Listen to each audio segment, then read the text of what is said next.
Today we're going to talk about prevention, and in particular around healthcare systems around the world. To my right we have Penny, focused on the UK, Ben, focused on the UK with a technology angle, and Robert, who has some global experience, Abu Dhabi, London, and the US as well. So if we start with one question, I'll start with Penny, if I may. Penny has a large job. Penny oversees almost 2 million people, and she has a £6 billion budget. Penny, could you give us a quick overview on the approach to prevention that the Integrated Care Board, of which you chair, is taking, and how has this approach changed over time? Okay, thank you. Is the mic working? Great. So, North West London Integrated Care System refers to all the organisations involved in delivery of health and care, and also to the local authorities, essentially from here out to Heathrow, around the M25 to the north. So it's a pretty big geography, and needless to say, everything from some of the richest to some of the poorest people in society. It's 2.5 million people, £6 billion. That's not for the local authority budget, and I'll come back, and as Richard alluded to, some of the challenges on that interface, or some of the issues on that interface are significant challenges. So our job is to improve life expectancy and quality of life, and I think quality of life is crucial. We should really be thinking about we should really be thinking about years of life lived in. No, not working. Perfect. I think it's working. The audience aren't so convinced. Okay. We should really be thinking about years of life lived in good quality as well as overall life expectancy. I'm sure that's a theme that will come up here. And also we're responsible for the quality of the healthcare services available. And quality means access as well as the outcomes of care. So how do we think about it? Well, essentially 3 main buckets. First of all, primary prevention. How do we stop people getting sick in the first place? That means both dealing with the wider determinants of health. Thank you. Yeah.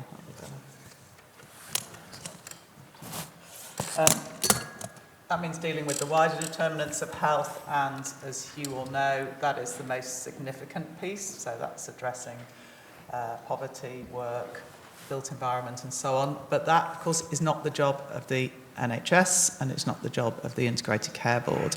And interestingly, Wes Streeting's been quite vocal talking about that, which has not gone down well in some parts because quite a lot of people in the NHS do see that as part of their role. So there's a bit of a tension there. That's one of the tensions between the role of the NHS and local government. And I'll come back to that in a minute. So one is the wider determinants, but the other is health behaviours. And I think addressing health behaviours or supporting people to address their own health behaviours is a key function within the NHS, but of course is as the last 2 speakers have said, is one of life's wicked challenges, really. I have to say I'm at the Richard end of thinking we need to be much more prescriptive on that, but I'll come back to that again. So the first is primary prevention. The second is secondary prevention, so that means how do we make sure we look after people who have got diabetes or heart disease and so on. And I think fair to say we are not doing a good job of that. So we have very large numbers of people walking around, in fact probably people in this room with undiagnosed hypertension. We have people with hypertension who are not being treated as well as they could be, and as a result go on to have heart attacks and strokes and so on and so forth. And we are one of the best performing integrated care systems for our management of people with diabetes, but even so that is only 70% of people who do get the full treatment for their diabetes, or NICE recommended principles for managing their diabetes, and that's after GPs are allowed to exempt people who they think are more challenging. Well, of course, the people who are more challenging are exactly the people you want to get to. So we're not dealing with those, essentially, people with long-term conditions in a way that we absolutely should. Now, I should say, compared to the rest of the world, actually we still do quite well, so this isn't necessarily a UK challenge, but we need to get on and sort that, because that's what results in people going into hospital and indeed having shorter lives and poorer quality lives. And then finally, again, as Richard alluded to, we need to do a way, way better, actually different job, and I think Ben will refer to some of this, in terms of how we manage older people and people with frailty. It is absolutely deeply upsetting to see people with dementia, other aspects of frailty, continually admitted to hospital. I've experienced that personally, and I experience that in my professional job, and that is consuming vast amounts of resource to give people a pretty horrendous experience, and so we need to change that. And then the third thing that we're responsible for is ensuring consistent high quality care, and quality means both outcomes, as I said, it means access, but it also means productivity. And we have pretty poor productivity at the moment of our services, as IFS and others have been very open in publishing. Just to give you a sense of the impact of all of those three, so the impact on improving life expectancy and quality of life is greatest from the first, primary prevention, but it's hard to do for all the reasons we know. The impact of our hospital services in particular is actually very low, which of course no one really wants to hear, but that 60% of the budget that goes into hospitals doesn't necessarily deliver a particularly big impact in terms of improving people's life expectancy and quality of life. And so the real opportunity is in that primary care, community care and so on. But unfortunately at the moment we spend a relatively small amount on that. So as per the Darcy review, we've got to completely flip this model on its head. We have absolutely got to make this shift from acute out, but we've got to use technology, as previous speakers have said. So technology is absolutely our get out of jail card. The potential of technology, as others have said, and the stuff that I'm seeing is phenomenal, absolutely phenomenal. It goes way beyond, I think, what we see at the moment, and it really is the route through this, because it allows us to shift the money out of those very expensive, very resource-dependent hospitals into the areas that would have a much bigger impact. So clicks, not bricks, is my mantra. Fantastic. Fantastic. I'm going to scribble that one down for later. I like that one. That's a fantastic diagnostic of, I guess, where the issues lie. In terms of the trends over time, it feels like there are some grassroots with technology. Any other areas of trend that you're seeing in terms of the positivity side of what's getting fixed or what could get fixed going forward? Okay, so this is where I get a bit depressed. So everything I've just said is completely doable. Completely doable. And I in some ways, use climate change as an analogy. You know, we can see all the amazing technology with climate, to address climate change now. We can absolutely see it. You sort of go, duh, it's there, it's in the sun, it's in the wind, and all the rest of it. And all the other cool stuff that people are coming up with. But, of course, as we all know, it's really hard to do. And because of the politics, big P and small p. And it's exactly the same in healthcare. So we could transform this very, very, very quickly. Very quickly. But Fantastic. It's hard. People don't necessarily like it. You try and take capacity out of one bit of the system and put it into other bits. You try and introduce technology and reduce some of the dependency on workforce. People don't like it. So we know the issue, we know the plan is getting it done. Absolutely, yeah. Clear.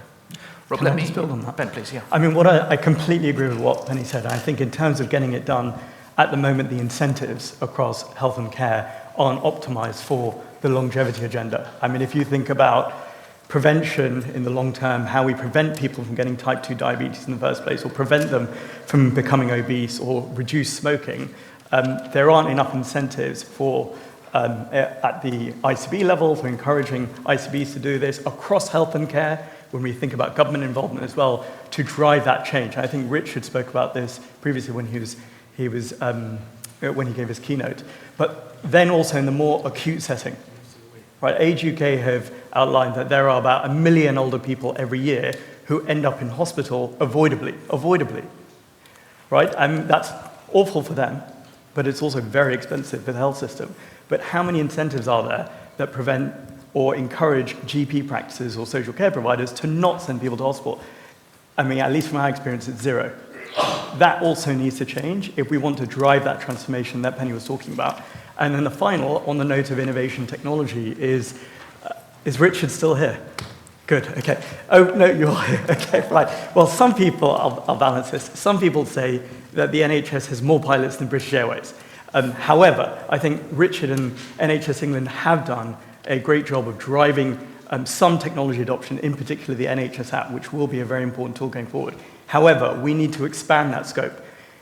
I think in the UK, we are good when a medication is working and it's been approved, rolling that out quickly. We need to be equally fast at rolling out innovations and technologies, particularly if they drive prevention, they alleviate pressures on the NHS, they improve productivity. And some of those incentives, I think, also need to be in place. And it's not just an NHS responsibility. It includes local authorities, it includes government at a national level as well. But for the change that Penny was articulating, which is hard, and to drive it quickly, those incentives, I think, need to be tightened. Fantastic. So 2 more as well. So redesigning of incentives and increasing the speed of tech adoption and innovation. Fantastic. Rob, let me bring you in here. So, Rob, you've got over 20 years of global experience on the system level and the private provider level, Abu Dhabi, US, and more recently London as a founding member of the team. With your experience, can you touch on how a global provider organizes itself to differentiate the healthcare experience and provide that lens to the discussion? Thanks for the question, James, and thank you to Jim and Defina for the invitation. So I'm Rob Lorenz, I'm a cancer surgeon, and I run the Cleveland Clinic organization here in the UK. And we have a hospital in Belgravia, outpatient up near Harley Street, and in the city on Moorgate. And just to set the stage, we're about a 103 years old organization, and we have about 82,000 caregivers around the globe, Abu Dhabi, UK, and the US. And I'm lucky enough to be here for a year and a half with our organization that's the newest part of Cleveland Clinic. We've only been open for about 2.5 years. So what's about my organization can lend value to the UK? So we're founded on 3 principles. 1 is delivery of healthcare, 2 is research and innovation, which is what we're talking about today, and 3 is education. And you need all 3 parts of those, in my experience, to be able to deliver. If you're not teaching the next generation of clinicians and nurses, if you're not innovating on the cutting edge of what people want to hear about and what they want to be treated with, then you'll be left behind. I was describing an organization that's global, 23 hospitals across the globe. We've got the youngest one here. Ben's sister works with me over in Cleveland Clinic, London. We're the youngest one at 2.5 years. So what do you do with that? What do you do with an entity that's in the UAE, UK, US? We have our brain health organization in Nevada, of all places, in Las Vegas. Well, you innovate. And so we talked about innovation around Alzheimer's disease.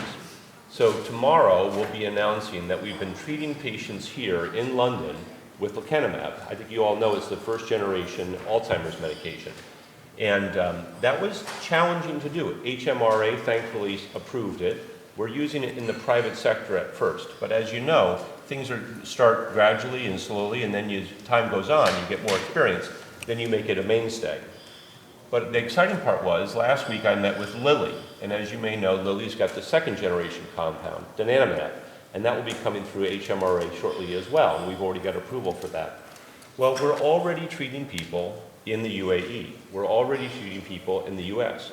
So we had the United States group come over here 3 weeks ago and teach our clinicians here in the UK how to do that safely. Safety is paramount to our organization.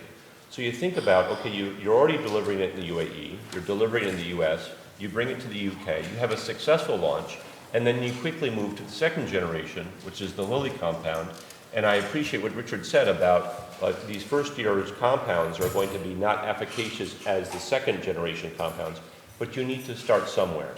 And so I think the answer is when you have global entities in different legislative and regulatory environments, you can mix and match the clinical input, all the technology that surrounds them, and the innovation to bring kind of the latest generation of care to individuals across the globe. And that's unique. It's very challenging to deliver healthcare across the globe, but when you have innovation as part of your mandate, you can do that in a very, very nuanced and progressive way.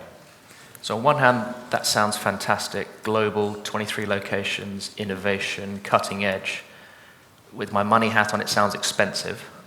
Can you touch on some of the payment models and the value incentives and your experience on linking the patient to the value creation? Yeah, I think this is one of the things I'm most interested here in the UK. You know, the US can be criticized for a lot of things, including our very expensive and not as productive healthcare system. But one thing that we have done is we've actually innovated on the payment side of things.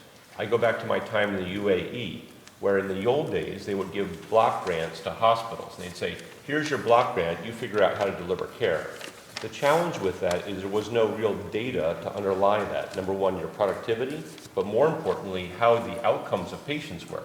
We didn't have ICD-10 codes, we didn't have DRGs. And for those of you who say, well, those things are the evil of the insurance enterprise, all that charting, and you just try to upcode all your things. Well, believe it or not, it establishes the foundation of data to say, how good is your outcome?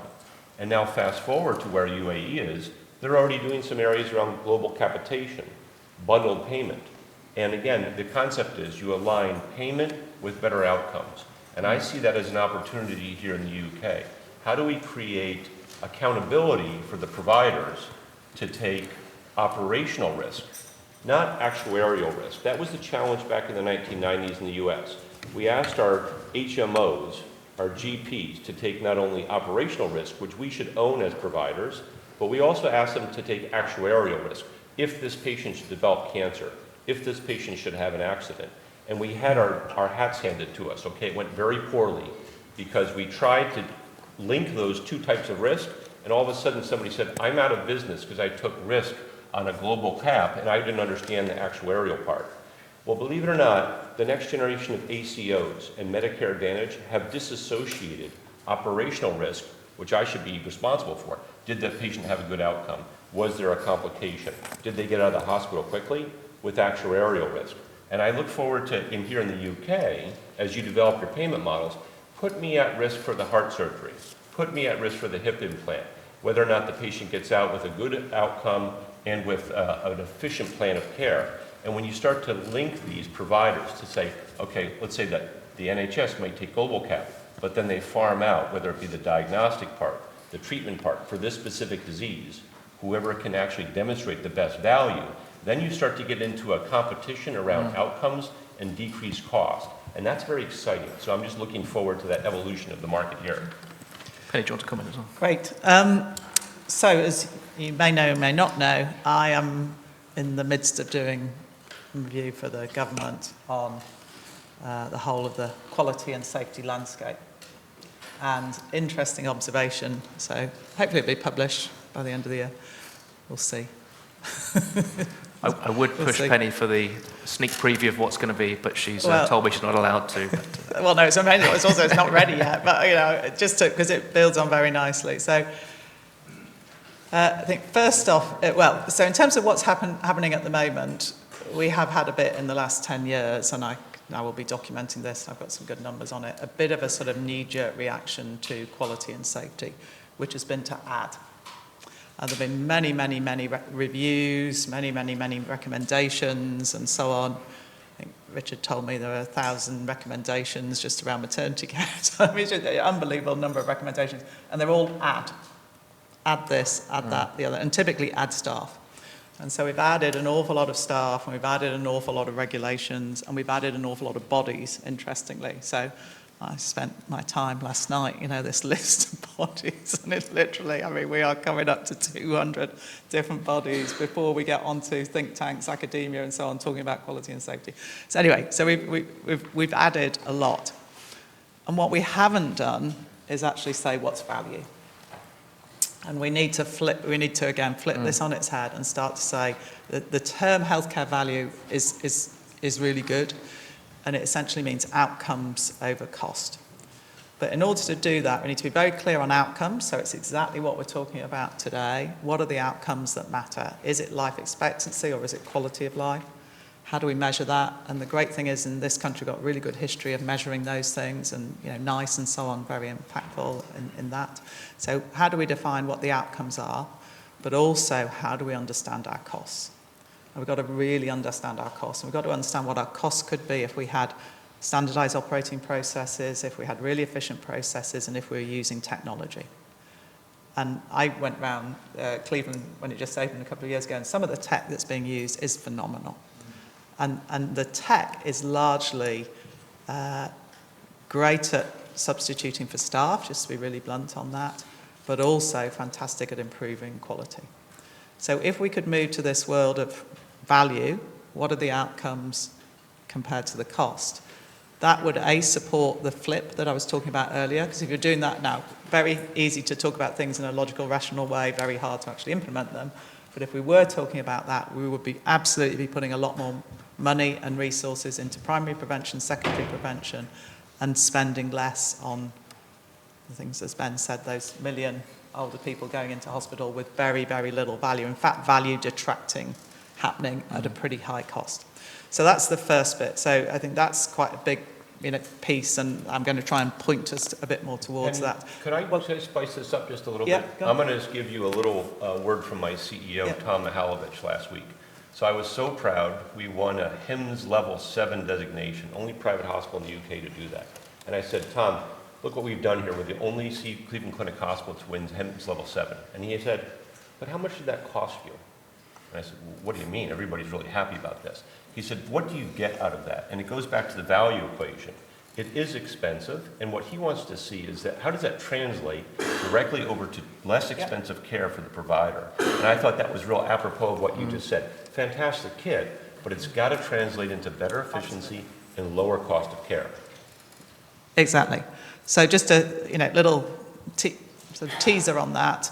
As Richard mentioned, there are now quite a few of these voice recognition technologies coming out, and a few different ones. Great one developed by a cardiologist at Great Ormond Street, now being used quite extensively. These are having a phenomenal impact, even on their version 1. So they're taking out 10, 20, 30% of the time of the consultant in outpatient clinics. Amazing. That's just on version 1. That's just documenting it, but documenting it really well, which then enables clinical audits, reviews, and so on. That's version 1. Version 2 will then do automated ordering. So go through the algorithm and say, so therefore you need an MRI, or you need these blood tests, and so on. That will take out a chunk of time. Version, the first one takes out a big chunk of time. That will be version 2. Version 3 is, I think, it will lead directly into scheduling and efficient scheduling of staff and so on and so forth. So think through that. It's taking out around 10, depending on the clinic and so on and so forth, 10, 20, 30% of consultant time in outpatients. To get rid of the waiting lists, which are primarily outpatients, requires a 5% uplift in productivity through outpatients. So this stuff is phenomenal. Yes, it's going to cost money to implement it, but it ought to be able to do that. The other bit I just wanted to go to, though, was the incentives, exactly as you were talking about. And Ben has also alluded to this. So we can talk about value, and we should move to the value equation. But then how do we get some really innovative payment models and so on in place? So rather than me with my £6 billion, which at the moment I have to spend over there, here's your block of money, see what you can do with it. Here's your block of money, you see what we do with it. Here's yours, you see what you do with it. If you spend it well, great. If you spend it badly, you might get a few more stroppy letters from the centre, but that's about it. How do we flip that on its head? So if we're going to go to a tariff-based model, which we used to have, we've got to understand the costs really well. And so that's a fundamental thing. We need far more investment in understanding the cost base, understanding what the cost base could be using technology and so on and so forth. But the second is we should think through some more interesting payment models of the sort that Ben was alluding to and Roberta was alluding to. So if you said to a provider, here's a chunk of money to either the bundled pathway that the US have used a lot to actually manage the whole package of care, or if we move to things like the Medicare Advantage model of saying, look after a whole population of older people and improve their health, and you can keep the savings from not admitting them to hospital, these would be potentially game changers. But, which is a really big but, the thing that is harder to do in this country than in the US, though the US has its challenges as well, is you've then got to allow capacity to shift around the system in line with that. And that's pretty hard to do in quite a strong, politically visible environment. I really like the concept you're talking around technology, bending that labour cost curve and the labour substitution point. It reminds me well of something that Hassan mentioned, which is using AI to support quality of care as well, whether it's more accurate or decreasing radiologist workload, whether it's more AI in the colonoscopy space. Again, you decrease utilization and you increase quality of care and precision as well. Yeah. Fantastic. But let me bring you in here. So, in full disclosure, I've known Ben since probably about 2018, and I'm just going to give you some stats on what Ben has done and been able to achieve, because he's incredibly humble and he won't do it himself. So Ben is the founder and CEO of the UK's largest health tech company. He delivers about 2 million home visits a month. So just contextualize that and give that... Not personally. You can see the bags under his eyes. He's non-stop.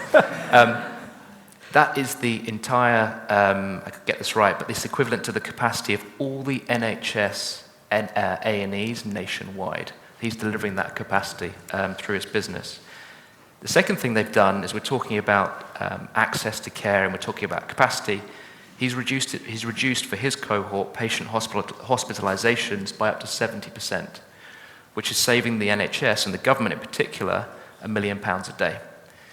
So Ben, with that fantastic putting you on a pedestal there, can you tell us how and what you're up to? Yes, James, but I mean, before I do that, I'll tell you why we decided to focus on this, which is back in 2016, I used to practice as a doctor in A&E, actually in northwest London. And there was this older gentleman who used to come to A&E every few weeks with a recurring urine infection, which we treat quite simply with antibiotics. And he was receiving care at home. And there was one instance where he came a couple of days later with his recurrent urine infection to A&E. But unfortunately, it had spread. So a UTI had become urosepsis. We gave him very strong antibiotics, IV and fluids, but he passed away. And that was very tragic because if that had been caught earlier in the home and the community, he potentially could still be alive today. But unfortunately, he's not. And what we try and do at Cera, because we have thousands of carers and nurses visiting older people in their homes to look after them, is just equip them with better tools so they can be more effective in their roles. And that primarily is our app. So our carers and nurses log information about visits, quite straightforward information on the app, such as someone's sleep and mood, what they're eating and drinking, their medications, any symptoms they may have. And then using machine learning, we immediately compute the likelihood of that person ending up in hospital. With over 80% accuracy, we can predict it a week in advance.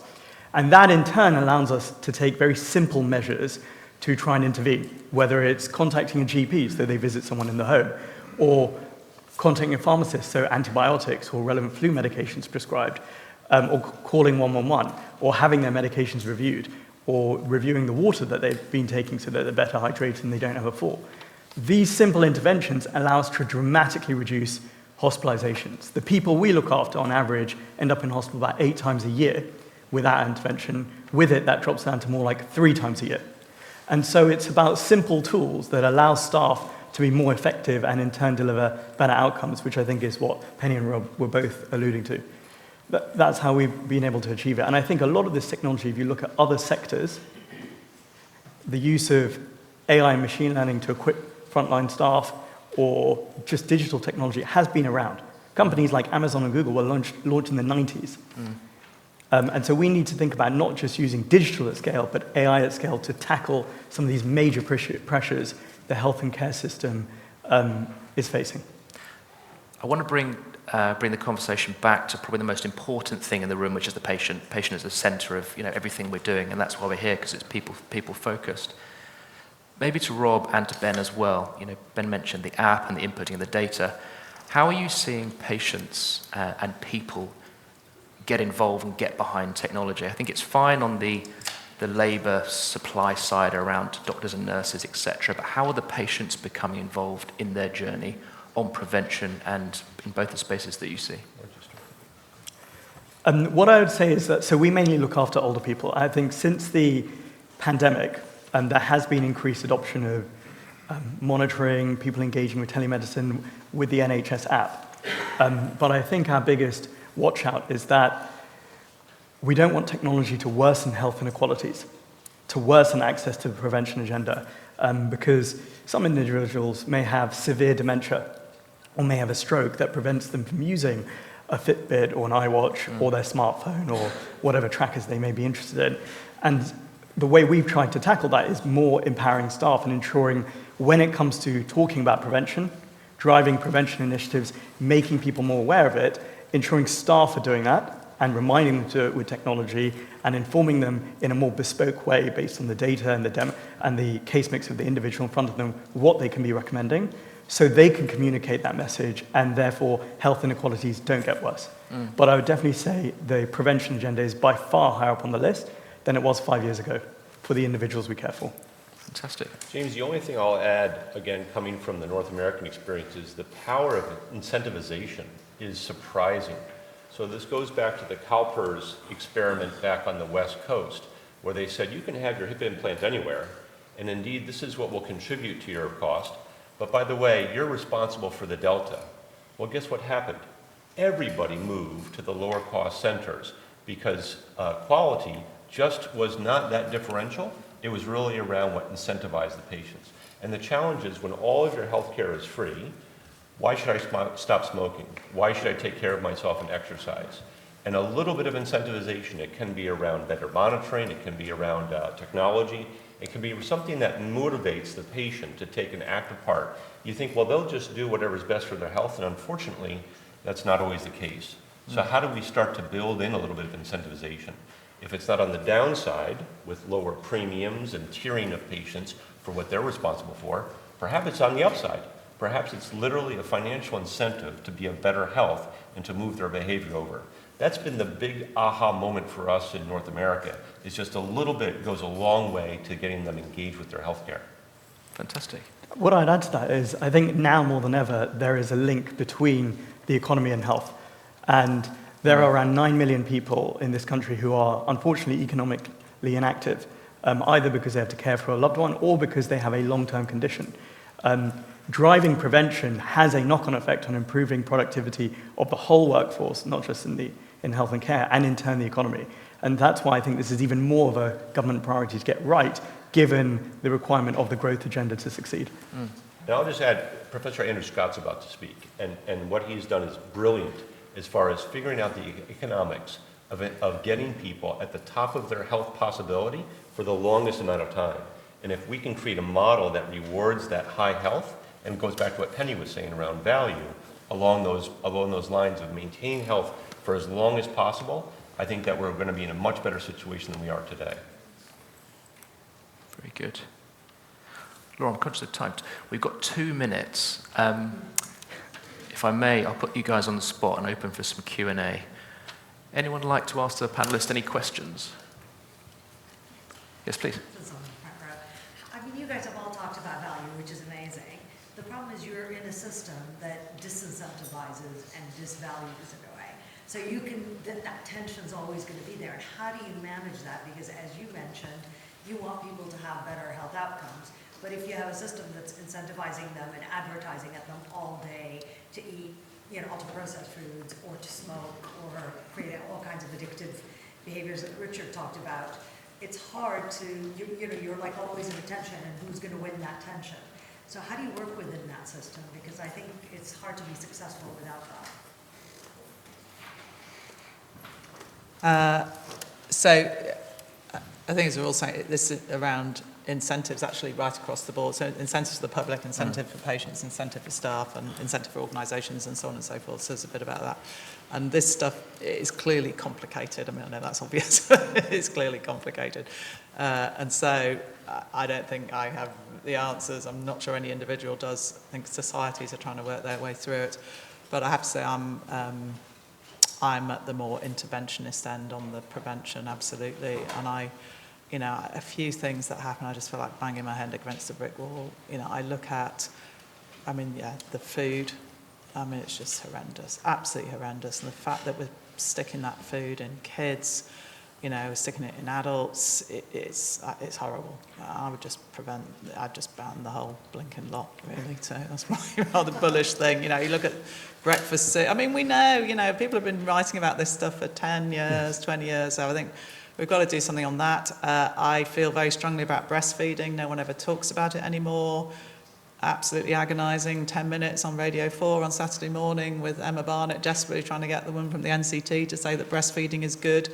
The CMA have just published a thing on promotions around formula. We have the lowest rate in the Western world in this country. In Australia now, women standardly breastfeed for we're talking 90%, 95% for a year.